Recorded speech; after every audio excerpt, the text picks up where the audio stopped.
Good afternoon. My name is Benjamin Myers. Thank you for your time today. And what I would like to do is discuss a topic with you that is affecting many persons within the United States, and that is our levels of health food affordability and their impact on food insecurity. I would like to garner your support from funding, and what I'd like to do is present this topic to you so that you're more aware of what is happening within the association between health food affordability and food insecurity. So what is a healthy food? A healthy food has several different components. Several of these components are listed here, and what I'd like to do is discuss some of them with you. So healthy food first is a food that has essential nutrients. Essential nutrients include nutrients that the body takes in during food consumption that the body can use for energy. We're most aware of our essential nutrients: fats, carbohydrates, and proteins. And in addition to that, foods that contain vitamins and minerals. And then most foods, and another essential nutrient is water. Most of our healthy foods are lower in fat, and most especially saturated fats. So our healthy foods should be foods typically that do not have a lot of fat in them, but do provide some essential fats for the body. Healthy foods promote active and healthy lifestyles. So foods that we consume that will help us with exercise and will help us with energy throughout exercise and then energy throughout our daily routine. Healthy foods also support healthy body functioning. So our body functions at various levels physiologically, and healthy foods are foods that promote the functioning of that. In addition, healthy foods also reduce sickness and disease. So what is food insecurity? Food insecurity has several components as well. One of them being that levels of food insecurity are associated with inadequate economic resources. Essentially, persons don't have the financial monies to buy healthy foods. In addition, food insecurity is associated with foods that are not safe and are less nutritious. Typically, these foods are refined foods, foods that are processed, and foods that are higher in fats. Associated with food insecurity is also a lower level of active lifestyles and less healthy lifestyles. Typically, those who consume foods that are higher in fats, more processed, typically don't lead as healthy lives and as active lives. And one of the central concerns about food insecurity as well, in addition to one individual, is that it affects all household members.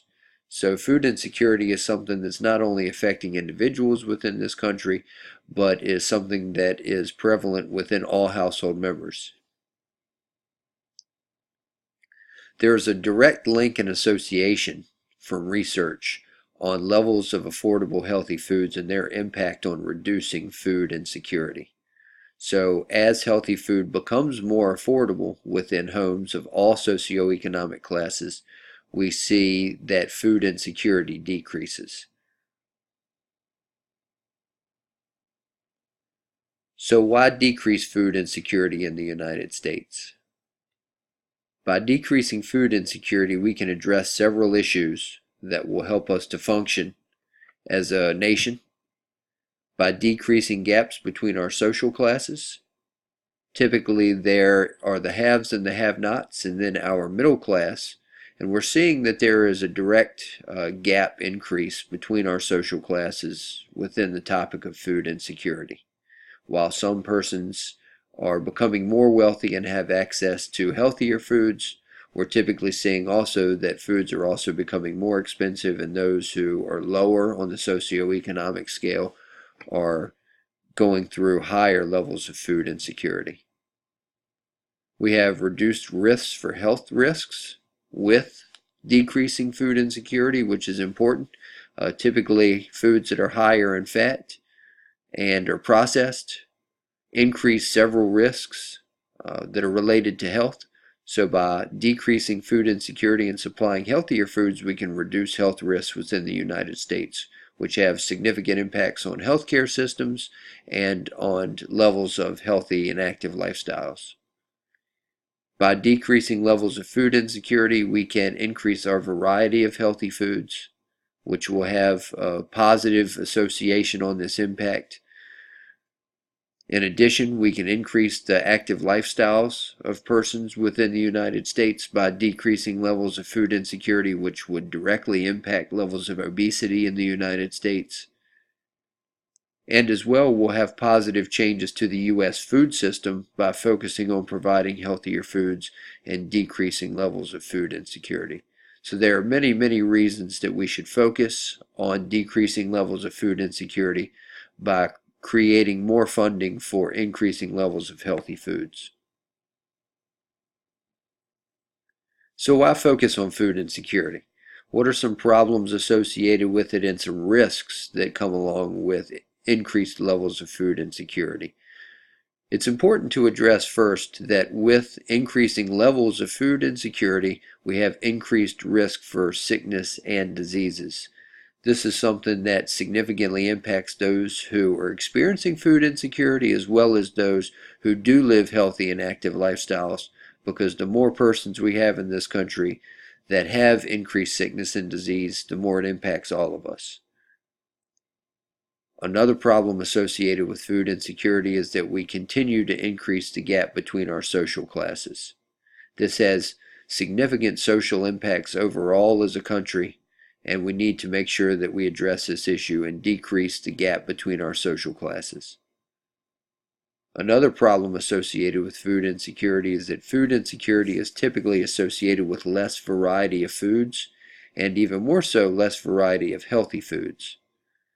Typically, those who are suffering from food insecurity eat whatever they can afford. A lot of times this again is going to be unhealthy foods that are processed, higher in fats, higher in sodium, and typically lead to the point above, which is the increased risk for sickness and disease.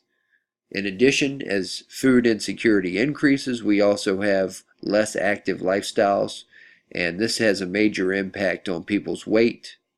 In addition to that, the rest of their health in terms of how they feel about themselves and how they feel about others, which would increase the gap between social classes as well. So there are a lot of direct and indirect impacts of food insecurity. And moving away from individual levels and households, also a problem with food insecurity is that we're supporting unsustainable agricultural practices, which are typically production of unhealthy foods, the distribution and marketing of unhealthy foods. And if we can help support healthier foods, then we can change significantly the areas of the food system in the United States and move towards a more sustainable system. So some steps to affordable healthy foods. This is an important topic because next we need to discuss what it is that we can do to create foods that are more affordable and healthy, as well decreasing levels of food insecurity. Government support is going to be a major point in moving towards more affordable healthy foods.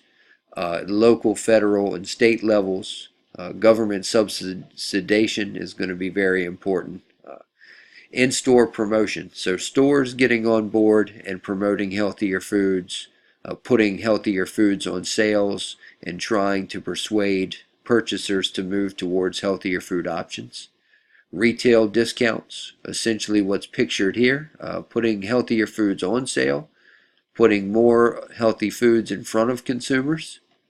Bulk purchase savings, typically you see in a lot of food stores now, buy 10 and they're $1 each, and other examples such as that. So if we can put healthier foods on bulk purchase savings, this will increase the opportunity for persons to purchase healthier foods. In addition to that, we do have a portion size consideration in the United States. So what we could do is reduce the price of our healthy foods and also reduce the portion size.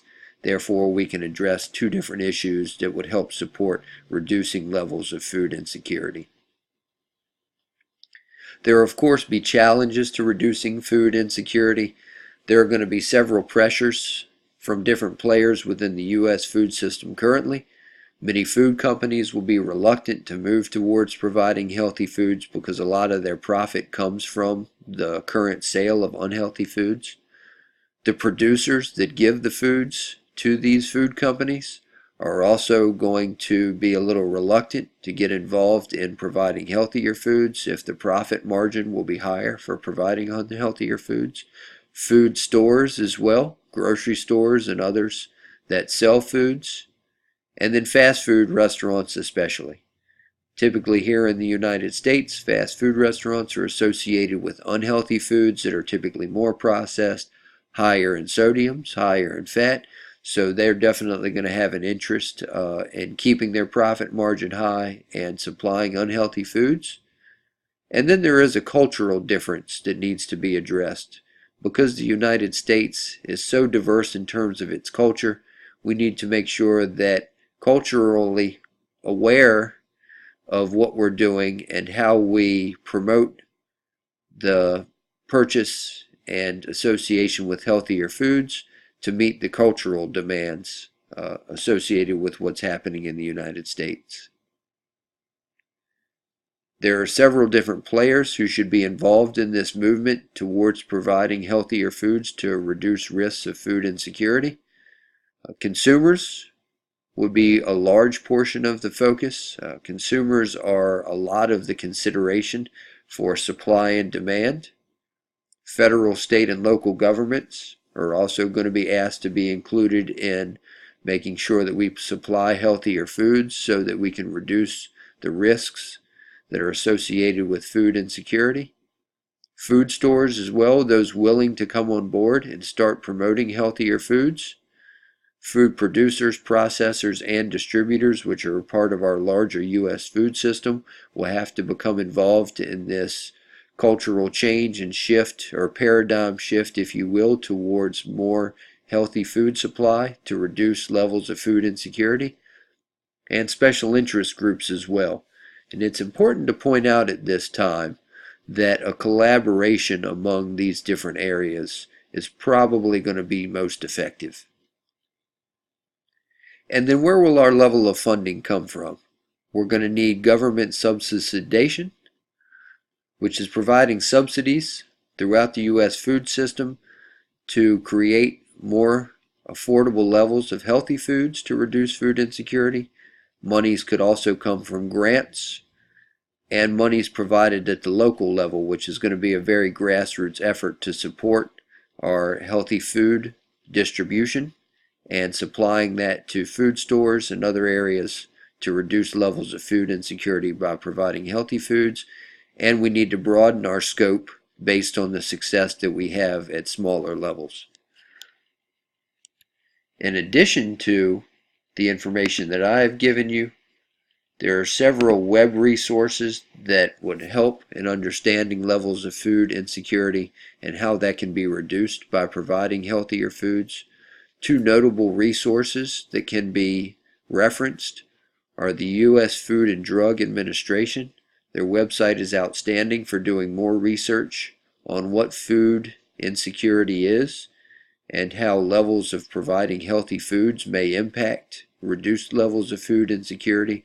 And in addition to the U.S. Food and Drug Administration, the USDA, the United States Department of Agriculture, also provides another great web resource for understanding what food security and food insecurity in the United States is, and in addition to that, how that could have a significant impact on reducing food insecurity.